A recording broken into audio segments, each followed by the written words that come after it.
sahabat Gloria yang terkasih, apa kabar? Saya percaya kita semua berada di dalam perlindungan Tuhan. Akhir-akhir ini saya tiba-tiba teringat dengan salah seorang sahabat saya. Jadi kejadian ini sudah beberapa tahun yang lalu. Satu malam, tiba-tiba sahabat saya ini datang ke rumah saya dan menangis. Dia mulai sharing. Ternyata dia mengalami konflik dengan orang tuanya dan dia mulai sharing kenapa dia mengalami konflik. Ternyata dia merasa ada satu keinginannya yang sangat penting menyangkut masa depan dia. Tetapi orang tuanya tidak support, orang tuanya melarang dia, orang tuanya berusaha menggagalkan dia, menggagalkan rencana ini. Itu menurut dia.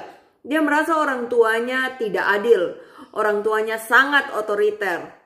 Dan intinya dia merasa bahwa dia berada di pihak yang lemah dan dia sangat terintimidasi. Pada saat itu dia bertanya, menurut Cece, apa yang harus saya lakukan? Kira-kira apa yang harus saya buat? Tolong kasih saya jalan keluar, saya lagi bingung. Nah, pada saat itu saya tidak dapat memberikan dia masukan apapun. Saya cuma bilang sama dia, mari kita pujian penyembahan sama-sama. Karena saya melihat pada saat ini dia kalut. Apa yang terjadi? Pada saat awal kita melakukan pujian penyembahan, selama hampir 1 jam pertama dia tidak bisa menyanyi. Dia tidak bisa memuji Tuhan, apalagi berdoa. Dia menangis, dan menangis. Dia terus bertanya, kenapa, dan kenapa? Nah, setelah lewat 1 jam kami terus menyanyi pujian penyembahan terus dinaikkan, dia mulai tenang, dia mulai bisa bernyanyi, dia mulai mendoakan orang tuanya. Tapi isi doanya adalah minta agar Tuhan lunakkan hati orang tuanya. Nah, terus pujian penyembahan terus dilakukan. Hampir 2 jam. Tiba-tiba dia menangis dan dia meraung-raung, dia bilang, Tuhan ampuni saya yang bebal, ampuni saya yang menghakimi orang tua saya. Dia mulai mendoakan orang tuanya, dia mulai minta ampun sama orang tuanya di dalam doa-doanya. Dia mulai minta ampun sama Tuhan untuk apa yang tidak dia pahami.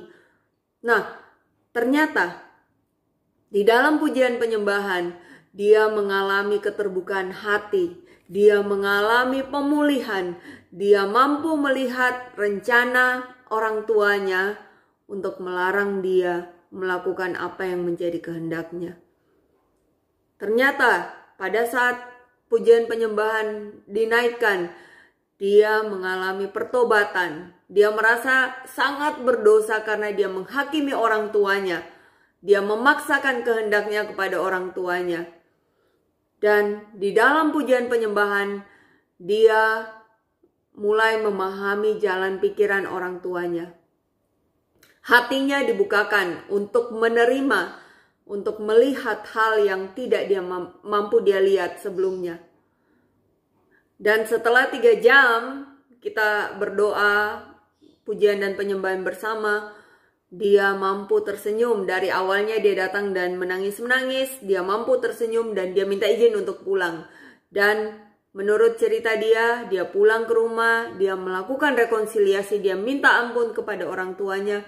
Dan orang tuanya pun hatinya tersentuh dan orang tuanya akhirnya mengambil jalan tengah. Jadi setengah keinginan dia, setengah keinginan orang tua, akhirnya mendapatkan solusi yang terbaik.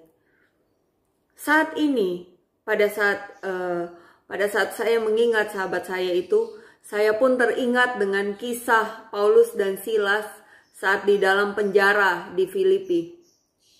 Sahabat Gloria itu bisa membacanya sendiri di Kisah Para Rasul 16 ayat 24 sampai 33. Dikatakan bahwa mereka di penjara dan para hakim memerintahkan kepala penjara untuk menjaga dan mengawasi mereka dengan sungguh-sungguh.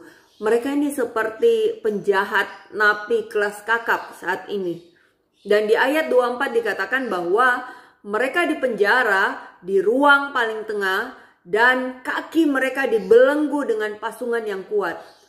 Jadi mereka bukan di ruang yang pertama, ruang depan, tapi mereka dimasukkan ke ruang tengah. Itu menandakan bahwa mereka itu adalah penjahat yang paling dicari, the most wanted. Dan mereka sangat berbahaya. Kira-kira seperti itu.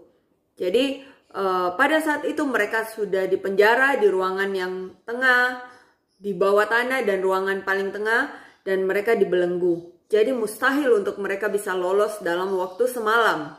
Apa yang mereka lakukan pada saat itu? Saya percaya sebagai manusia mereka pun mengalami perasaan seperti kita. Mereka mengalami marah, mereka mengalami rasa tidak adil, mereka mengalami ketakutan, itu sebagai manusia. Tapi mereka melakukan pujian dan penyembahan tengah malam. Tengah malam, jadi pada saat itu semua orang sudah tidur. Dan bisa dipastikan suara mereka pasti akan kedengaran oleh semua orang. Karena kalau malam itu sangat sepi. Nah, puji-pujian mereka itu didengarkan oleh Tuhan. Dan dikatakan terbukalah belenggu semua orang. Bukan cuma belenggu mereka, bukan cuma pintu penjara mereka, tetapi semua napi yang ada di situ semuanya terlepas, semua pintunya dibuka. Dan itu dikarenakan ada gempa. Tuhan membuat gempa. Gempa terjadi dan semuanya terbuka. Dan dikatakan bahwa kepala penjara yang memerintahkan mereka dibelenggu di tempat yang tengah itu sangat ketakutan. Mereka takut. Dia takut pada saat Paulus dan Silas hilang, dia akan menerima hukuman. Tapi Paulus dan Silas berkata, saya masih di sini. Dan dia datang, dikatakan dia datang dan suluh dengan suluhnya. Dia datang dan dia melihat Paulus dan Silas masih di sana.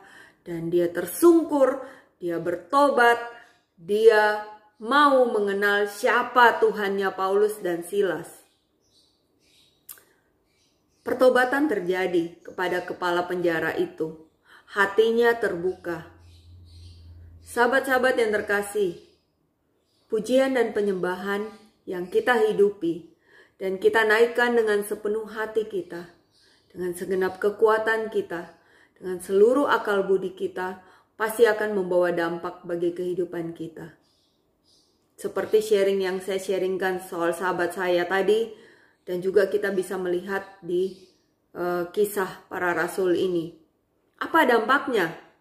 Dampaknya yang pertama adalah pasti ada pertobatan pribadi. Ketika kita berdoa, kita menyembah dalam roh dan kebenaran, maka Roh Kudus akan menegur kita dan membawa kita kepada pertobatan.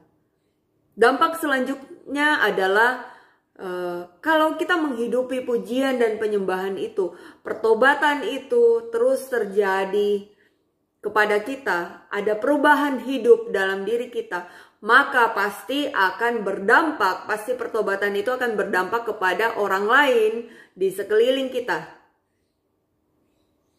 Hidup yang mengalami pertobatan, dalam hal ini terus menghidupi pujian dan penyembahan sebagai gaya hidup, pasti akan berdampak bagi orang-orang sekeliling kita.